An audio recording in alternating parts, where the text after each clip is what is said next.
Hello and welcome once again to another episode and another week in which myself and my cohort get to grace your presence. Of course, it is the Jay and Rob Toy Show. Let me bring the pebbles to my Bam Bam on so we can get this roadshow started. Oh, good evening, ladies and gentlemen. What's up, Lisa? Number one. Nope, she's way behind now. She's slacking. You got to get here early now if you want to be first. Yeah, I think she'll be fine. Nope, She's nope, good. nope, nope. First goes to Nelson this week, being in the chat, waiting for things to start. And then we got Upstate Johnny, Scott, Cracktastic Plastic, Severus Snape. Then Lisa came in way down the line. And we got Mike saying hi, and Country Boy 9, John as well. Thanks for coming out, guys. Thanks for tuning in. Fun episode, I think we got worked out between myself and my partner, Mr. Jay Bartlett. We are going to be talking about figuring out and discussing some of our favorite action figures. I've compiled some lists where we get to pick and choose and eliminate and discern why they might be the favorite. Lots to get to before that, including our icebreaker this week, ladies and gentlemen. This, of course, is brought to you by Mockmasters, Retro Rags, Heroes, Cards, and Comics in London, Ontario, and the mother of all online toy retailers, Big Bad Toy Store. We've also launched our auction this week, and we'll pay some attention to that soon, Jay. But that was the motivation for this week's icebreaker, my friend. And I wanted to know, Jay, if there was a particular pop culture auction that you participated in that just got away, something you couldn't quite close the deal on. I don't think so. You've won every auction you've gone after on eBay or otherwise. I don't think anything that really stands out where I was super bummed. I've been outbid on, I'm sure, some toys here and there, but as far as like memorabilia and stuff like that, no. I mean, back in the day, I and our buddy Jason, we bought some stupid stuff online that was Hollywood memorabilia, but What's that some of was, I that think, stuff that you did not get outbid on? What are some of the cool Hollywood merchandise that you found yourself in possession of? that would be a Brad Pitt autograph from the movie Seven, where I didn't meet Brad Pitt, or I don't even know if it's his real signature. But Jay, you There's a got it, time and it's a picture of him from the movie Seven. I don't know where that is. I think it's in the garbage. I bought the stairway spindle from Texas Chainsaw Massacre house that got torn down in Texas. That's real. I have the authenticity, and Jason has one of those as well. The authenticity certificate that I could have done in Photoshop and mailed it. They all do. They all all do. just, everything's fake. Everyone's out to get everybody. Don't trust anyone. I could care less. I can't remember an auction piece that I ever got outbid on that's of consequence. What about yourself? Several pieces that I lost on. Again, more on the movie side than anything else. The toy stuff, I'm pretty good about drawing a line in the sand with what I want to bid, even like the real line, because there's the bid that you put in, and then there's the bids that you got to make in the final 2 minutes where you're like, yeah, I'm really in the game. I'm feeling the burn. I'm emotionally invested. So you just throw another $20 in, and then it's like, okay, if it doesn't work, it doesn't work. You almost can't look. You shut your eyes, and then you kind of peek. You wait to see if you get the congratulations, you won email. But the movie side, I had a chance to bid on a Skeksis head that was used, the prototype for a Skeksis head from the Dark Crystal. And I just couldn't afford it. That and Skeletor's costume from Masters of the Universe, the live action film, was another piece that I lost out on. Both of those would have been really cool. The Skeletor piece went for like $6,000, which doesn't seem like a lot of money for an actual screen used costume, like the black robe and everything. Yeah. But at the time, I just didn't have anything near that. I had no way of securing that. No way I could put that on a credit card. So what can you do, right? What can you do? C'est la vie, c'est la vie. I mean, I wouldn't say that something like that. I mean, I don't know, man. I think I don't know. I don't want to say we've outgrown that kind of thing. I think if we were, maybe at a Look at the store or rooms saw we're in. something like that, We haven't I just mean outgrown like anything. the props and stuff like that. Like if I saw one or had an opportunity, I mean, I bought a Han Solo blaster a couple of years ago, but that was in front of me. I had the opportunity to do that. I don't really chase Hollywood memorabilia. This is the guy who showed a Yoda lightsaber last week. Yeah, I don't really chase Hollywood memorabilia. That's not Hollywood memorabilia. That's just a prop replica. Okay. But would you rather have replicas? If it was screen used by the CG Yoda himself, then that's a different story. Well then. I actually had a second icebreaker thrown my way from some of our guests, and they want to know, what's it going to take, Jay and Rob, to get you guys to buy more horror figures for your collections? Superheroes, Star Wars, G.I. Joe, and He-Man dollies are great and all, but how come you guys don't have more horror figures? And what's it going to take for you to add some new horror icons to the shelf?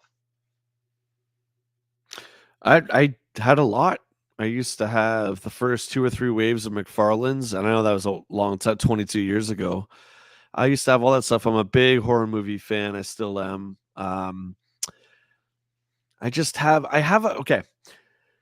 have this thing with movie characters that aren't tied to sci-fi or fantasy. For instance, in my possession, in my hands this week, I had the opportunity to get the McFarlane Princess Bride set of figures.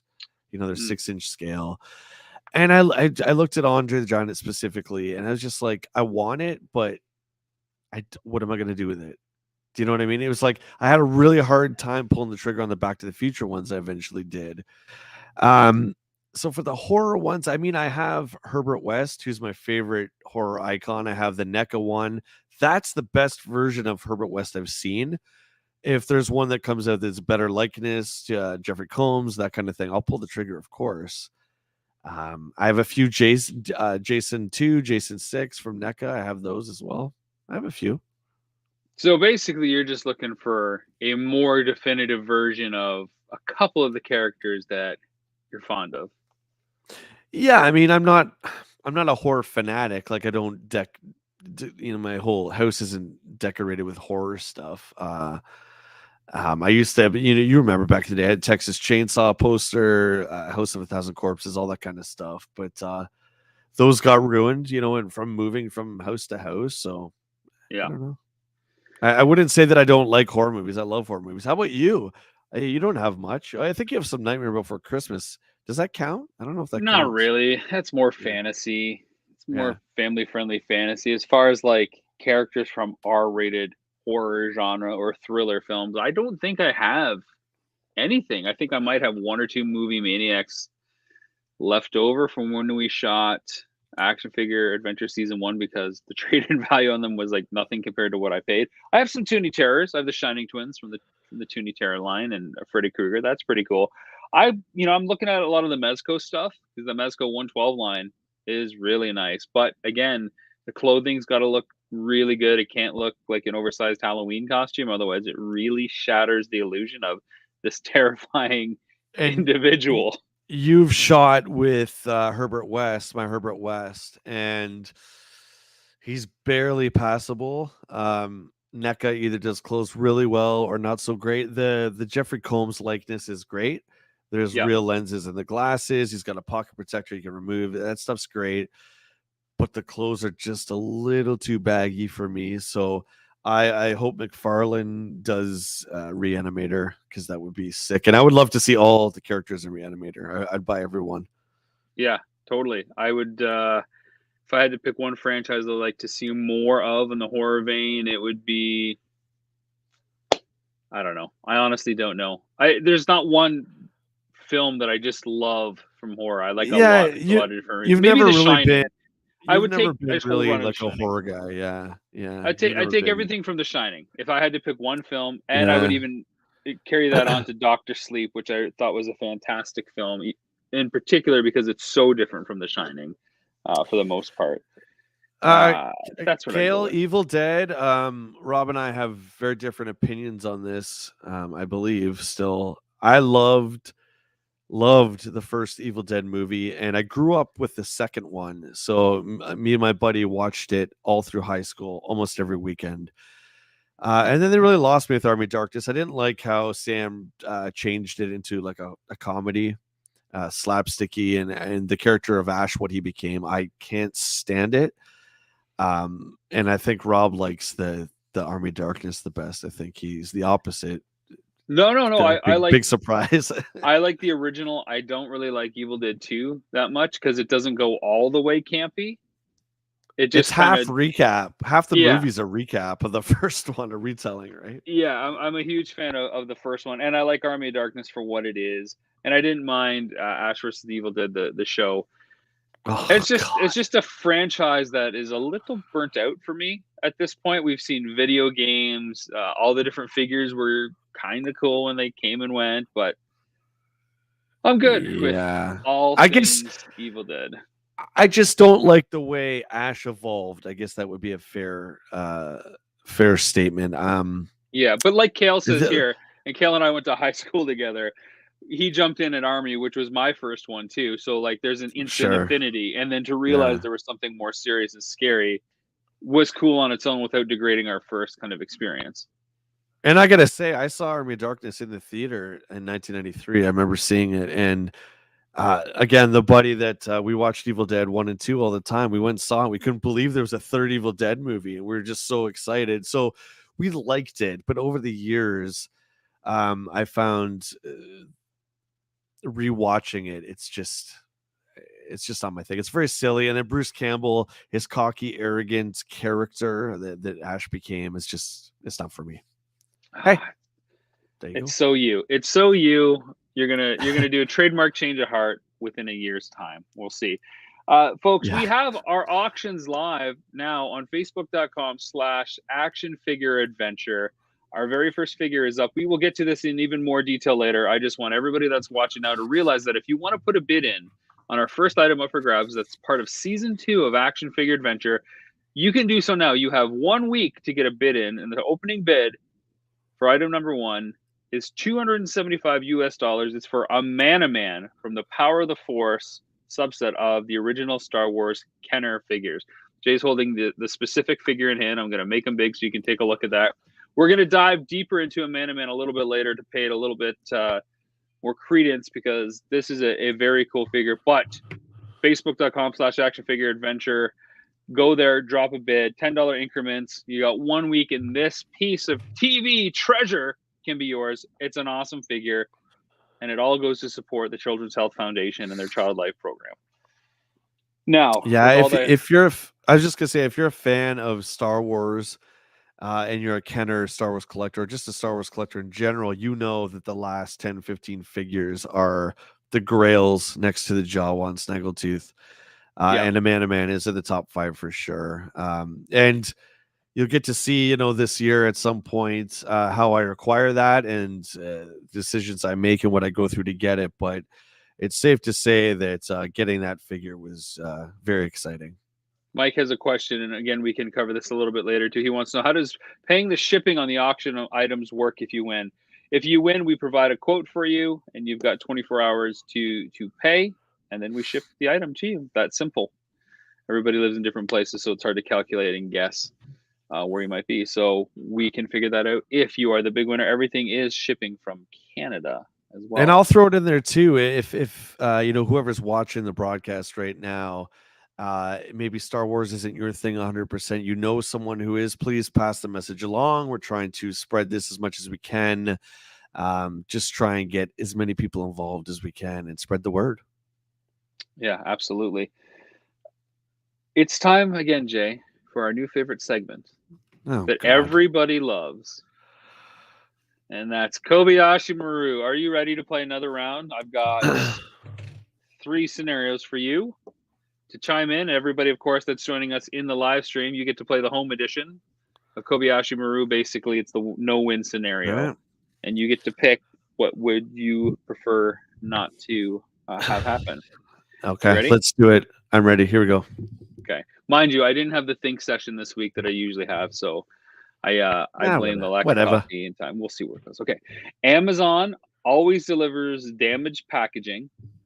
Always, 100% of the time. There's not even a chance that something might be not crammed, stuffed, bent, or folded into a box or bubble wrap. Okay. Okay. Or every time you order, the 25% chance that it's not the figure you actually ordered and they're unable to replace it with what you wanted. Oh, that is no win because I'm not a gambler, as you know. So I know. I'm gonna have to. Yeah, Yeah, I you mean, take damaged packaging or a chance that you don't get the figure that you ordered. so it's just toys off Amazon, right? Or is it everything I buy from there? What's worse for you? Because we'll go with what's worse. We're I would say just toys because if my boom stand box is dented, I'm not really gonna care. Okay, so let's do. I'll say always damaged from Amazon. I'll take that because I'll make sure it's a figure I'm going to open. Now, if the figure is broken, that's a different story. But if it's like a Black Series or Marvel Legend, I'm going to open anyway. I'll take that. Let's go with that. Yeah, that's where I was kind of leaning to. But then I thought, sometimes when the packaging gets damaged, the figure does get damaged. And I would hate for that to always be the case when I got a figure. So I would take the gambling chance. I would take the 25% chance it's not the figure because I can at least return it and get the money back. And there's still an ungodly, infinitesimal chance that I get something in good condition. No gambling for this guy. Not at all. Okay. Scenario number 2. What's everybody else saying in the chat? Feel free to chime in. Nathan is saying he opens everything, so he'll take everything that comes in Amazon. Not able to replace what I wanted would be worse. I'm an oper, so the damaged packaging is not so bad. Understand? All right, scenario number 2, my friend. You can only collect comic books or you can only collect toys. You can't have any of the other whatsoever because that's the new rule. That's easy. Toys, 100%. Really? That's an easy one. Yeah. That's an easy one. Yeah. When you think about the amount of space that you have.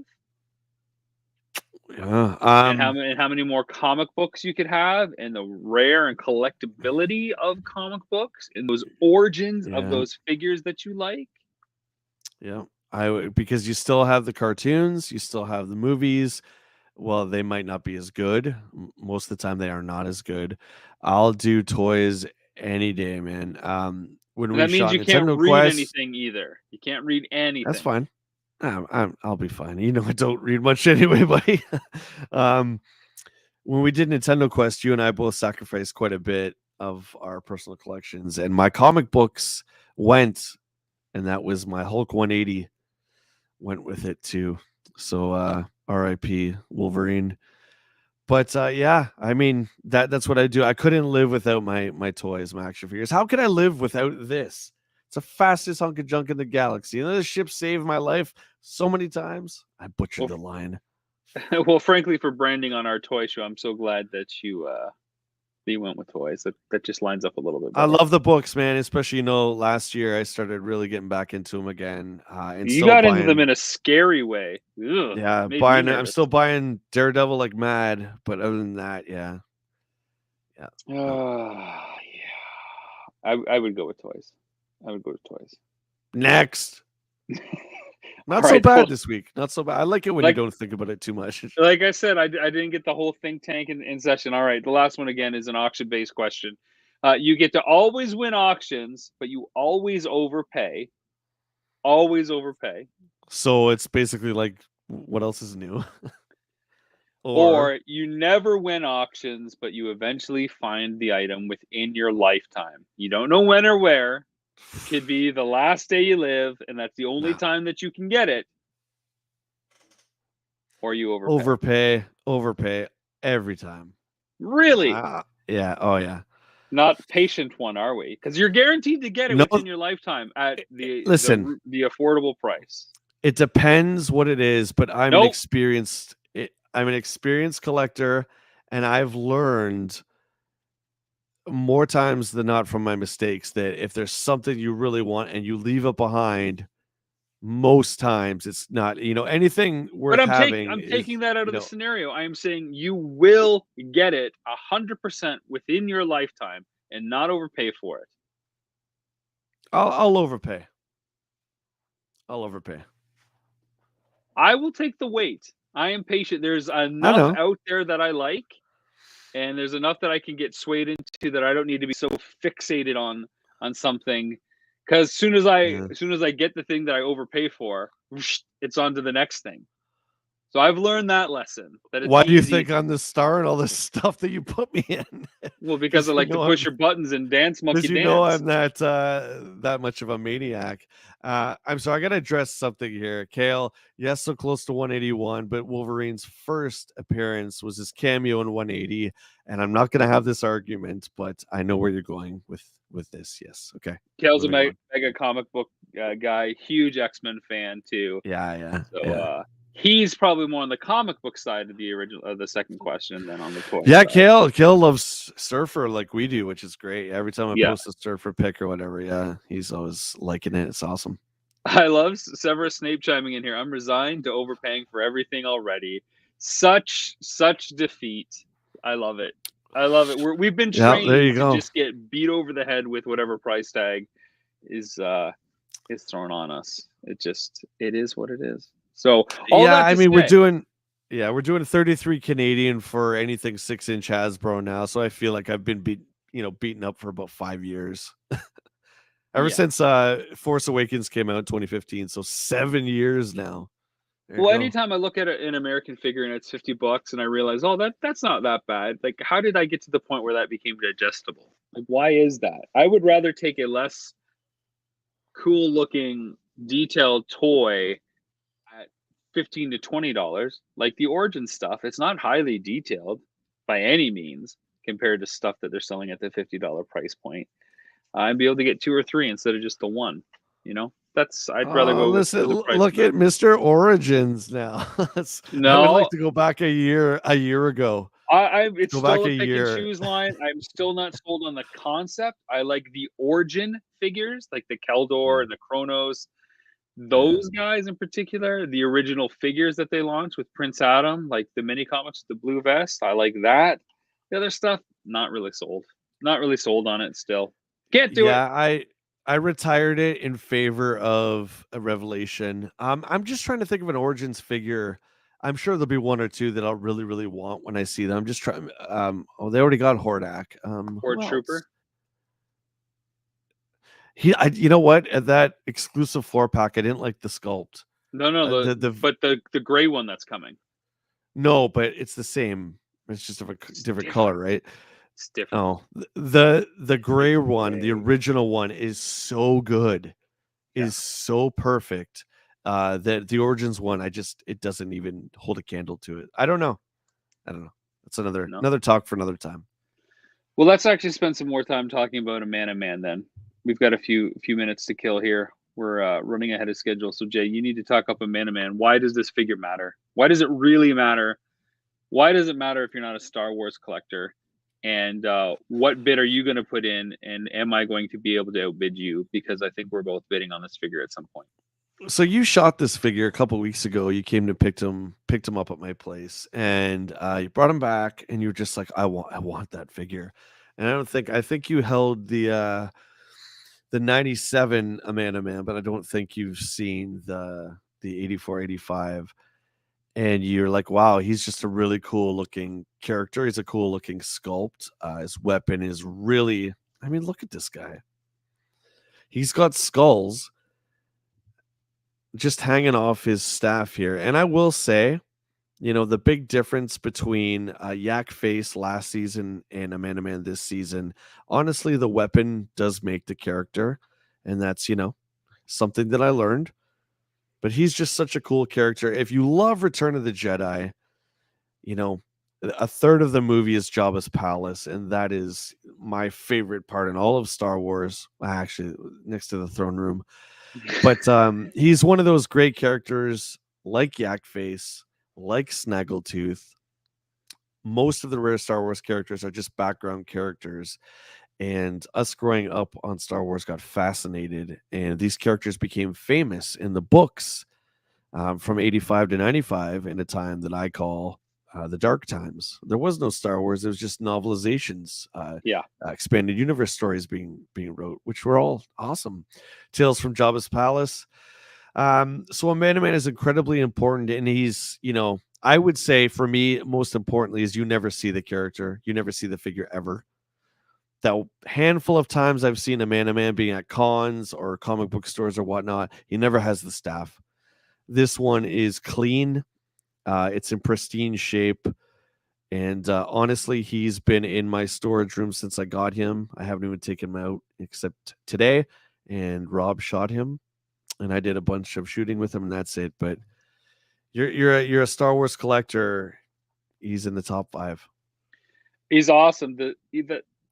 I love the creatures, and a lot of people say, "Oh, Jedi just has a bunch of Muppets," but the creature design in Jedi is like on par with the Cantina scene in A New Hope. There's just so many interesting characters in there. But because, like you said, a third of Jedi is everything to do with Jabba, it is one of the awesome scene builder opportunities you can have. Where you can get Jabba, you can get Bib Fortuna, you can get Yak Face and a Man, Lando in Skiff Guard outfit, all that, and make your own little scene there. If you're not into building the dioramas and stuff, aside from the collectability, like you said, of the top 5 Star Wars figures of all time, cross that off your list. Well, He's a cool figure that just goes with so many lines, and he looks so awesome and prominent on the shelf. let's cross promote here. Let's double promote. Where else was a Man seen, Rob, in Return of the Jedi besides Jabba's palace? He was seen on The sail barge. Jabba's sail barge. So that is another item that is coming up in the weeks to come. But you have an iconic piece like that, you want an iconic figure, right? So your Yak Face, your Man, they have to be on the barge. Simple as that. Yeah, it's a staple. And again, I am not a Star Wars collector. I probably have, other than some Power of the Force 2 stuff from the mid 90s. Well, you know what? Even including them, I have 9 of those there. I probably have 6 other Star Wars figures total. Yeah, And yeah. the pull to this figure is so amazing. I don't want to say it's like you got to see it in person, because once you start looking into these figures that have these rare history, it wasn't even sold on a Canadian card.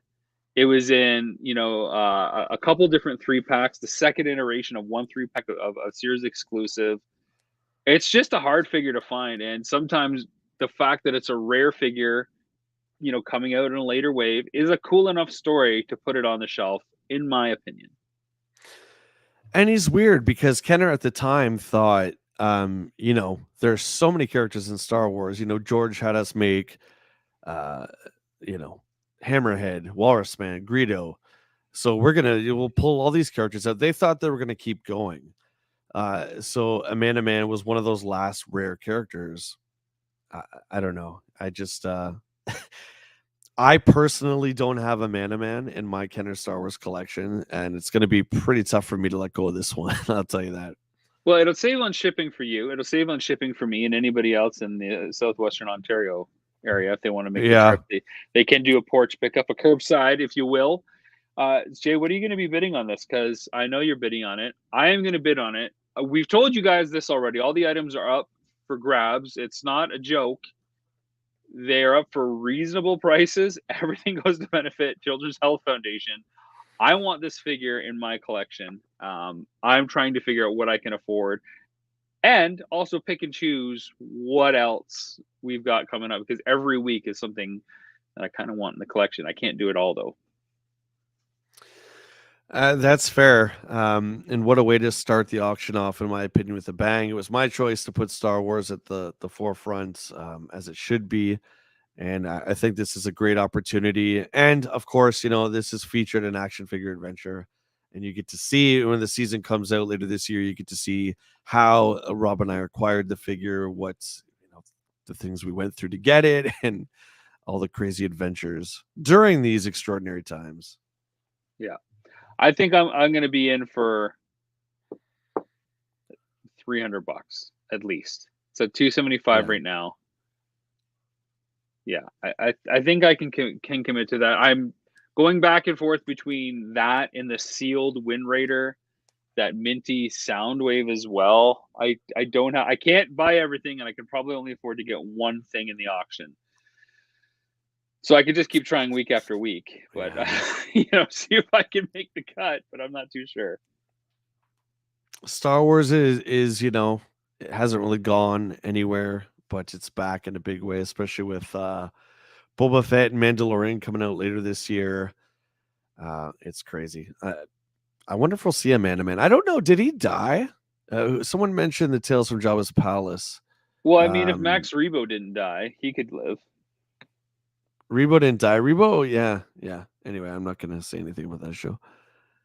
Yeah, man. It's one I'm thinking about, but I have my eye on the Sector piece, so that's going to be expensive. We'll have to see. Well, you might have to deliver it to my house, Danza. No, I'll ship it. Ship it 5 minutes away. You would. All right, let's get to the main topic this week, guys. Thanks for entertaining us with your thoughts on all that, and everybody's chiming in chat. I'm going to bid on the Bard. Eternia will be mine. People are talking about some of the other PowerCon 4-packs for Masters and whatnot. Hey, everything you can do to help this auction, guys, share it, tell people. It all goes to help the kids. My son is part of that program, so you're helping me personally as well. It's a big deal. Let's get to the main topic, and that's, finding out some of our favorite figures, kind of a cool figure elimination countdown, if you will. I just want to kind of start broadly, Jay. When you're looking at your figures from any line, what are some of the features that you kind of really look for to help discern the stuff that you like? Aesthetics, the cool factor. Because we don't really play with them anymore. They kind of sit on our shelf. We pose them how we want. How they look in their best pose, I think, is very important.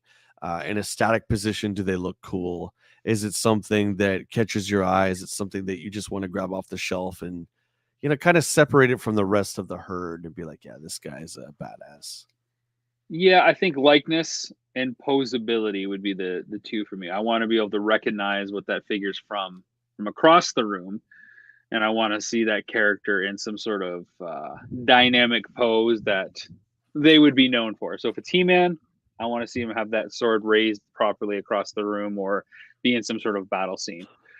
With that, I've got a bunch of categories. Most of them are within specific lines. Okay, so the first one, we have to pick the coolest figure. All right, so one we're talking is Transformers. All right. So we have to choose between Prime, Megatron, Hot Rod, or Soundwave. You can only have one. Are we talking G1 figures? Yes, G1. Prime, Megatron, Soundwave, or Hot Rod? Yeah. Oh, man. What a tough question. Where do you start with this? Megatron. You definitely want Soundwave, and you have your chance in the auction coming up in a few weeks to get that Soundwave, that minty unstickered applied Soundwave. What do you say? I mean, you know what I'm going to say. I mean, I think likeness is important, and I think out of the four of those, I think Hot Rod has the best likeness to the cartoon.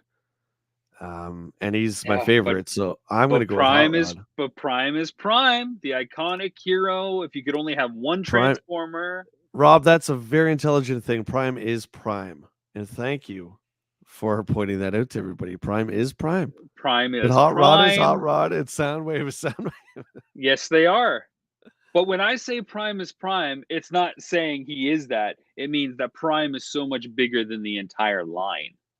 Sure. If you could only have one Transformer, it should be Optimus Prime. Clearly. For you, that's what you'd pick? No, I didn't say that. I'm playing devil's advocate with your heartstrings. You pick Scooter. I pick Leader 1. I'm changing the game. I pick Ultra Magnus. Hot Rod for everything he stands for. I think Prime is like Optimus Prime is just he's always kind of there. You just know. He's the ultimate lead. He's the ultimate leader in any action figure line. I mean, we had a poll 3 years ago about that, and he won almost everything we ever did with Optimus Prime. He won everything. Just I'm when gonna I say thought, Hot Rod.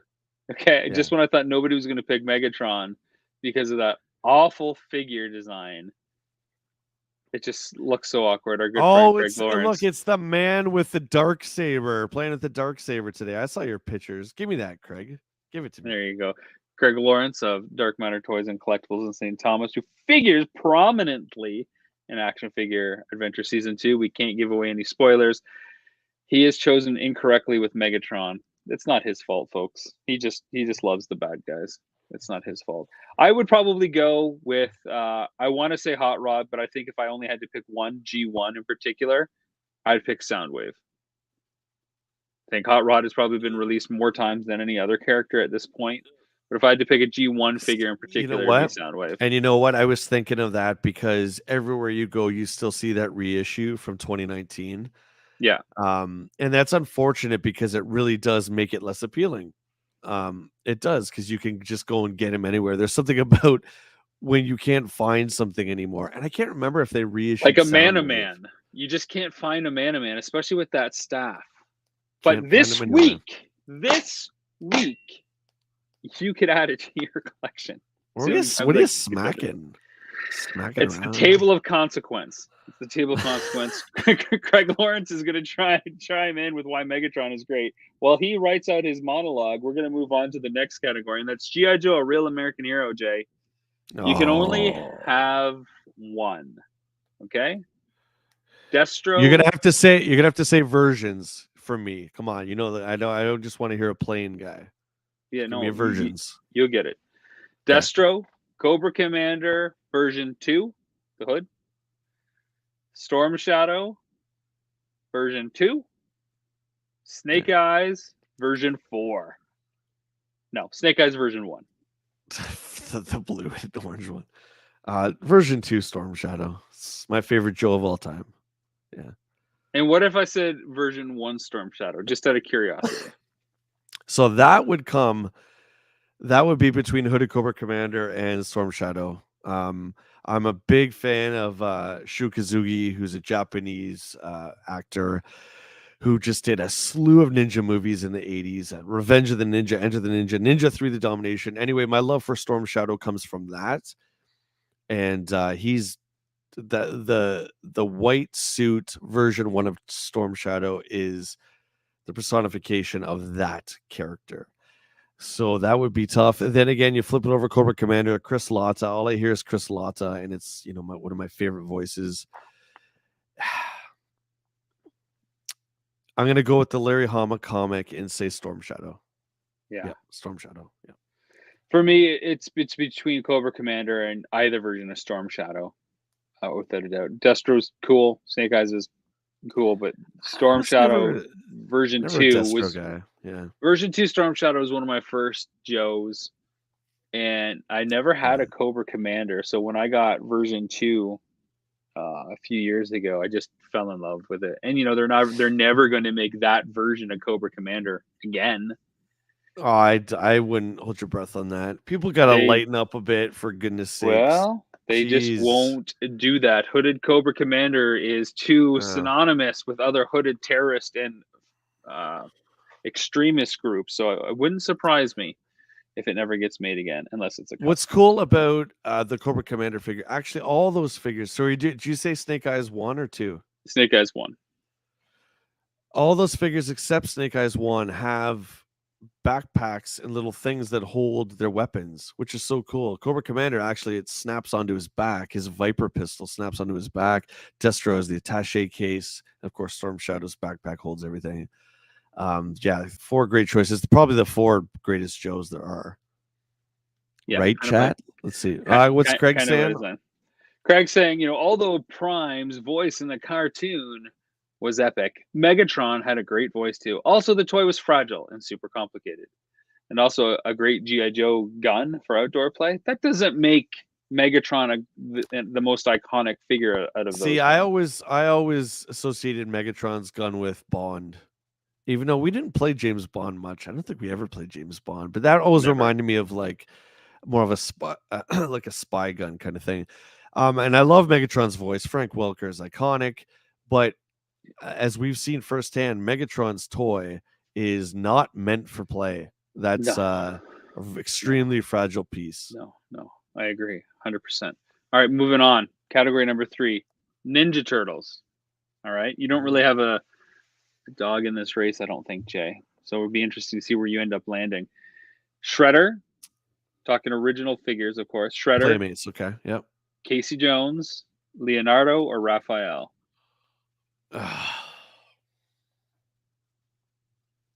What Between Casey and Raph. Really? Interesting. Yeah. Interesting. I'll say Raph. There's something about the color of Raphael, the color of his bandana, and the size. He does it. Casey's a close second, though. I love how Casey had the 3 weapons that could go in the golf club case thing, golf bag. That's what it's called. Casey Jones is high up there for me, but it's impossible for me not to pick Leonardo if I had to pick just one of those 4. Shredder always had a hard time standing up. Cool accessories and whatnot. Clearly a character that they improved upon with every iteration that's since come, but Leo is just too good. I love the way he's got the cross stitch. Both swords can go in the back, which look awesome on his own. I mean, I guess for a lot of people, it's going to come down to, are you a Leo fan or a Raph fan? That's what I was going to say, right? Because let's face it, the Turtles are pretty much the same, slightly different facial expressions. But again, on that note, I do like the way Raph's face looks, and you like the way Leo's face looks. So yeah, there you go. That makes sense. But Casey would have been my second too. I think he's just such a cool character outside the core Turtles. Yeah. All right. I got a bunch of these. We don't have to keep doing these, but we can. Well, how many more do you want to do? 2 more? We'll do 2 more. Let's do more. Yeah. Sure. All right, Masters of the Universe. Okay. Pick your favorite figure, cool figure elimination, whatever you want to call this. Masters of the Universe, original vintage, 82, which was before the cartoon, of course. Yeah. He-Man, Skeletor, Man-at-Arms, or Trapjaw. Oh, when I was a kid, I would have said Trapjaw. I remember,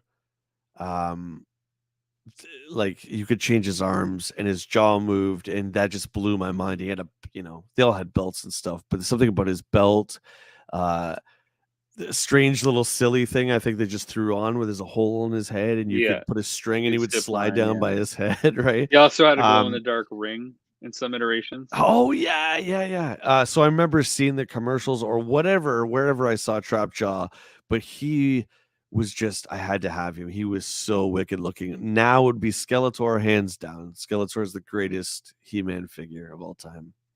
Really? That's surprising. I would have thought for sure you would have went with Trapjaw because his design alone is so cool. Kid me, Trapjaw. Adult me, Skeletor. Overall, Skeletor. I love how He-Man wasn't even in the conversation.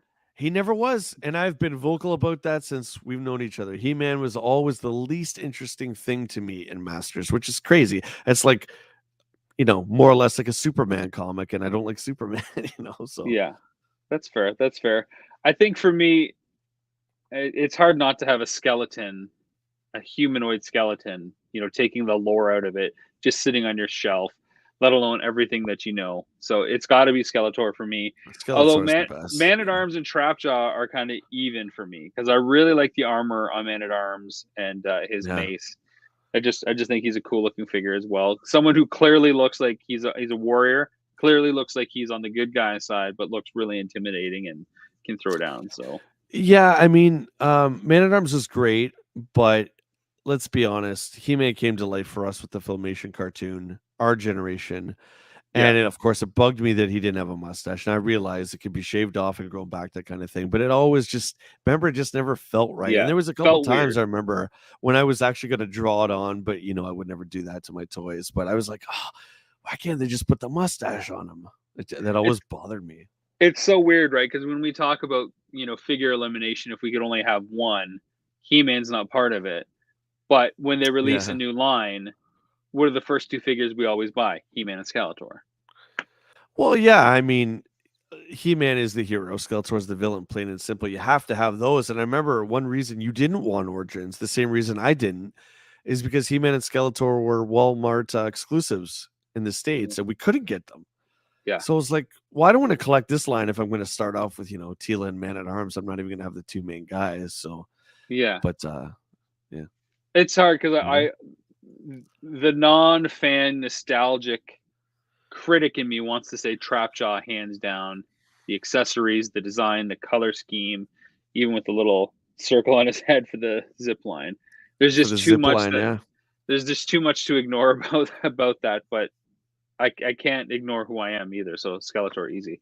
Movie Maniacs. You want to go next? One sec. Yeah, I was just gonna say Trapjaw also was ruined for me as a kid, because when he showed up in the cartoon, he was a complete idiot, and that really disappointed. I remember that And yet disappointing me. Skeletor is still okay with you because he wasn't.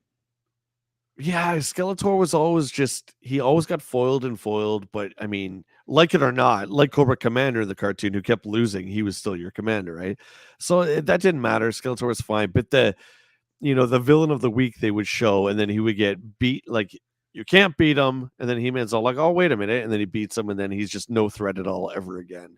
And I remember when Trapjaw came on, Trapjaw was almost from the beginning, I think. Yep. And I remember He-Man or Tila or somebody sticking something in his blaster and it like backfires and blows up. He-Man just went, just bent his and it bends. blaster. Yeah, it's like, oh, I'm useless now. Can't even take it out. It's just like, yeah. I've got 3 more, so I'll let you pick what the final round is. It's Movie Maniacs, Migo, or a bit of a random grab bag. Thank you for not saying Star Wars because there's no need to do that. Let's do IG-88. Let's do Migo.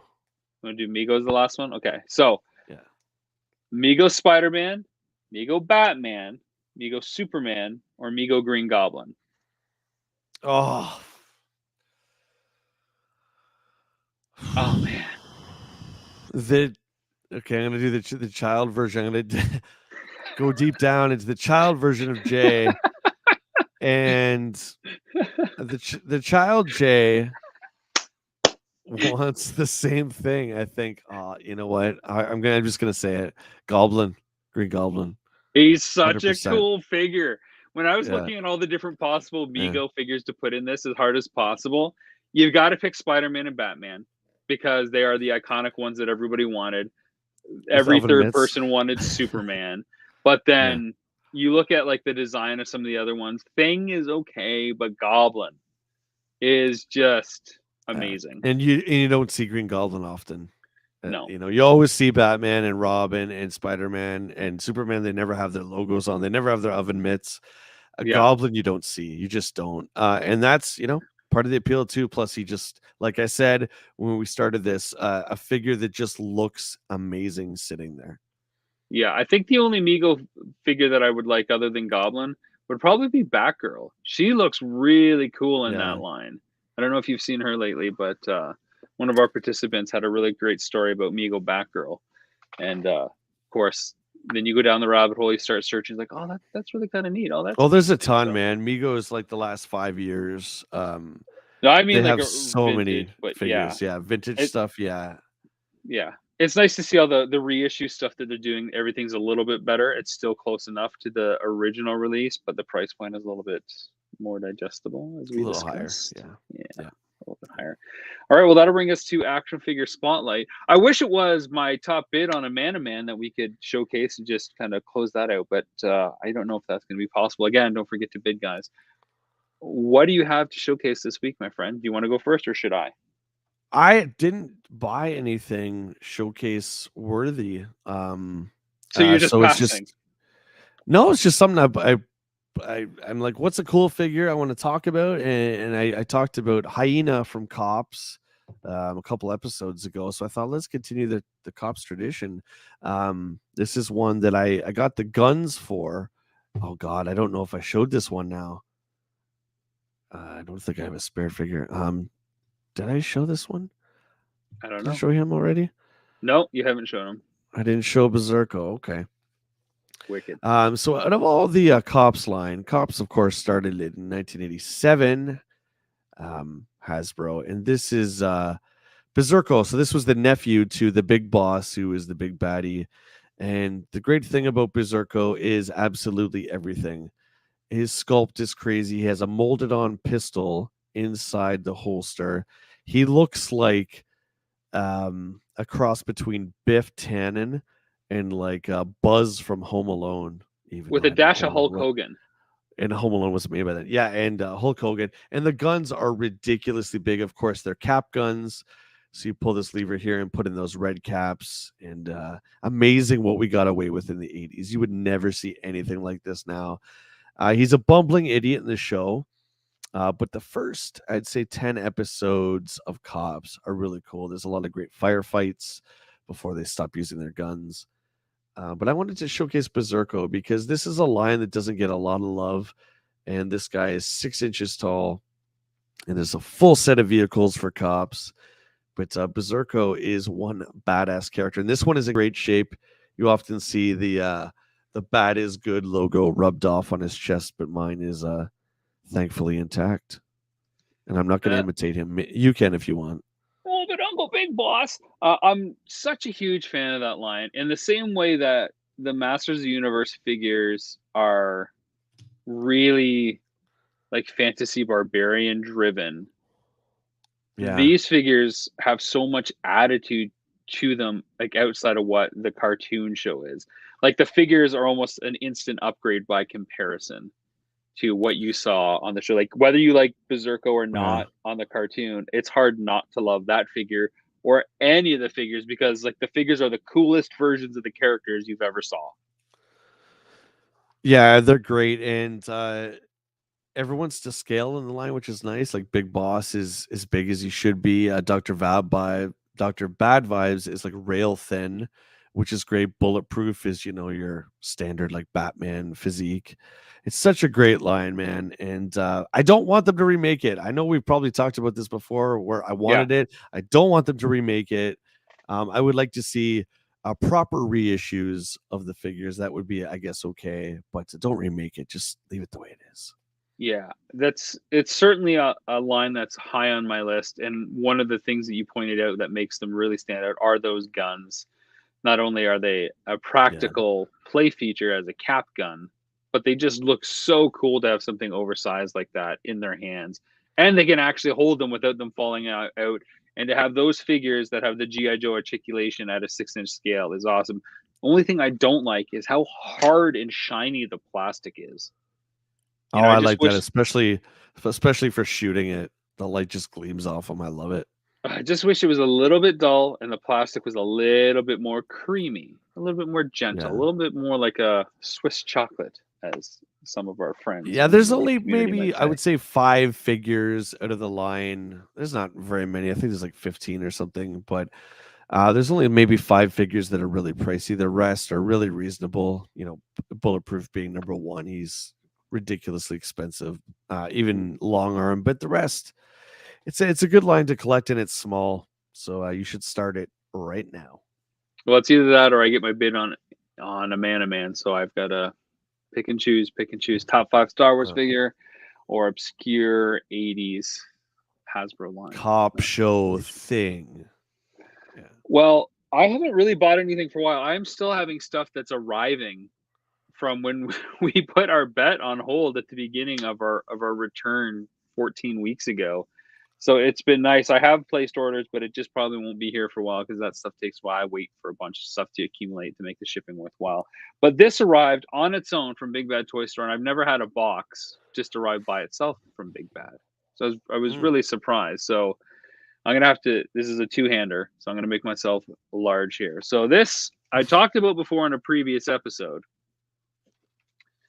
This is the 5 points Mezco. Oh, wow. Batman 66 playset. You get wicked. All of those figures in here. So you get Riddler, Joker, Catwoman, Penguin, Robin, Batman, Alfred, I think Catwoman. Wow. You get the Batmobile, and you get swappable heads for every single person, and you get the cardboard backdrop diorama. Now, I'm going to open this. I've just popped it open to see what it was like. I'll see if I can take out a figure quickly here. Everything's sealed pretty well. So the figures are in here. They're a little bit larger than the Hasbro retro superhero figures. Yeah. These are a bit larger. They are closer to 4 inches in scale than those ones. Those are stuck in there pretty good. But I love how like there's an actual bat shield here, right from the show, translucent, actually labeled and everything. And you get BAMs and POWs and Biffs and everything like that. That's great. And I think you know how the McFarlane line is continuing to go. I think this one is great because that's pretty much encompassing everything that you would need. That's pretty much all the characters that you would need, right? And one that's shot what I was done. That's what I was thinking when I got it too. And I mean, look at this. That's So nice. the figures would fit into this perfectly by comparison, right? The McFarlane one seems a little bit undersized, but they fit into this perfectly. And look, there's even a play feature here for that to work out. So it's remarkable. The diorama walls themselves are all Velcro, so they all stick together. They don't just have to fold up like cardboard, meaning you can take it apart and keep it all nice and organized. But yeah, the Riddler itself, as somebody's pointing out, you can have the mask on, mask off. Same with Catwoman, Penguin. Just really cool stuff. Can't say enough about this. This was one thing I was on the fence about for over an entire year. I pre-ordered you were going back and forth on that a bunch of times, I remember. Yeah, pre-ordered it, declined it, pre-ordered it, declined it, and finally made it stick. So that's here. So, and that was $125, Jay, for all that. That's great. Which is affordable. Awesome. Have a play set, all those figures, a vehicle. Again, Mezco, 5 points. Can't go wrong. Where can people find more information from you, Jay, before we wrap up? Yeah, YouTube. It's something's happened the last couple of weeks. Getting some really great traction. So I do appreciate everyone checking out my stuff and sharing it and all that. So just YouTube, Jay Bartlett, for even more toy goodness. I mean, Rob and I throw so much toy goodness at you that it's a lifetime of entertainment. But yeah, check out my solo stuff on YouTube. I appreciate that. The spinoff, or is Action Figure Adventure the spinoff? I'm not sure yet.